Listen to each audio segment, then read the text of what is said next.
এসব সাকসেস, পাওয়ার এগুলো তোমাদের স্টোরি বানাবার জন্য, ঠিক আছে? তাণ্ডব সিনেমায় সাংবাদিক চরিত্রে জয়া আহসান একটি স্বনামধন্য নিউজ প্রতিষ্ঠানে হামলা ও সেখানকার সাংবাদিক চরিত্রে অভিনয় করেছেন জয়া আহসান। কিন্তু লাইফে সাকসেসের চেয়েও বেশি ইম্পর্ট্যান্ট ভাসে থাকার মতো একজন মানুষ। সে সাবিনা নূরের মতো শাকিব খানের লাভ ইন্টারেস্ট হিসেবে অভিনয় করেছেন না। মূলত এই দৃশ্যটার আউটডোর শুটিং ও কমপ্লিট করা হয়েছে।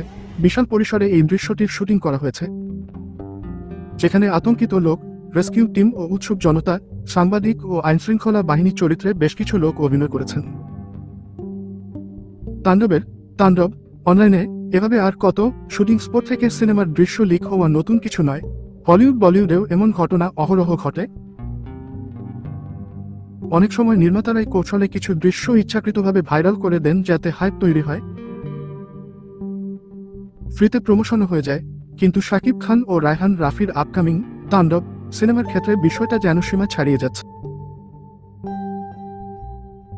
যেখানেই শুটিং হচ্ছে সেখানে থেকেই কিছু না কিছু দৃশ্য লিক হচ্ছে। এক প্রকার বলা চলে স্পটে কোনো প্রাইভেসি নেই।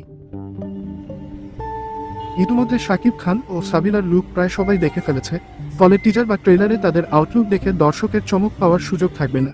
এতে করে সিনেমার সারপ্রাইজ এলিমেন্ট নষ্ট হয়ে যাচ্ছে। একটা কথা মনে রাখা জরুরি, ওভার কনফিডেন্স অনেক সময় বড় বিপদ ডেকে আনে। যদি দর্শকরা আগেই সব দেখে ফেলে তাহলে উল্টো সিনেমার প্রতি আগ্রহ কমে যাবে।